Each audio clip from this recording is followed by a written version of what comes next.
దగ్గర అమ్మని అడదాం. ఎట్లా ఏం ఏం కూర వండినావు ఇవాళ? ఇదే కూర బిడ్డ, ఇదే కూర వండుకున్న చింతపులుసు. ఏం కూర లేదు, కారపూ లేదు, ఏది లేదు బిడ్డ. కొడుకులు బిడ్డలు ఎట్లా చూసుకుంటారా మరి? వాళ్ళు వాళ్ళ తల వాళ్ళు బతురు. నేను ఏం సంపాదించలే, నేను ఏం సంపాదించిన అమ్మ ఏం లేదు, మేమే బతురు, నాకేం లేదు అమ్మ అంటారు. ఏం లేదు మా అంటే అన్నం తినమంటారు. ఇంత తాత ఉన్నాడా? ఉన్నాడు. తాత ఏం చేస్తాడు మరి? శాతం అవుతుందా?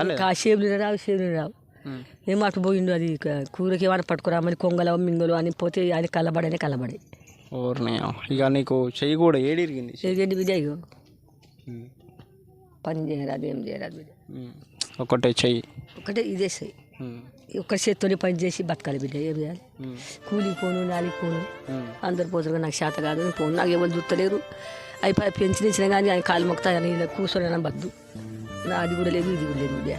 మీరు చల్లగా బతికేస్తాను బిడ్డ. నష్టం మంచిగా లేదు. ఏడ్స్లో ఒకటే తక్కువ. ఏం చేద్దాం మరి? చేసిన రాతనే మంచిగా లేదు, నా రాతనే మంచిది కాదు. చిన్న పంచాలి. మీ అమ్మ నాయన దేనిమని కూడా కన్నాడు. వాళ్ళు చచ్చిపోయారు, ఇద్దరు అక్కలు చచ్చిపోయారు. ఇక మేము ఉన్నాం ఆరుగురం. వాళ్ళ తన నేను పోను, నా తన వారు రారు. ఈడన ములుగు గనపురం, ములుగు గనపురం చూడాలా, సమ్మక్క దగ్గర ఆడ ఉంటారు వాళ్ళు. ఏం పని చేస్తారు? వాళ్ళకి వ్యవసాయాలు ఉన్నాయి, వాళ్ళకి ఉన్నాయి. నాకు లేదు, నాకు ఒక్కదానికే లేదు.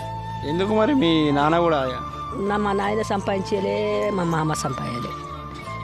అట్లా బిడ్డ ఏమన్నా బతుకు తిరగడు అనుకో బిడ్డ. బతికేం లాభమే లేదు అని ఉంటున్నాయి. ఇక సూటి అటు ఊళ్ళో అనంతపురం పోతే బియ్యం కూడా ఇవ్వాలి, ఇవాళ కనుక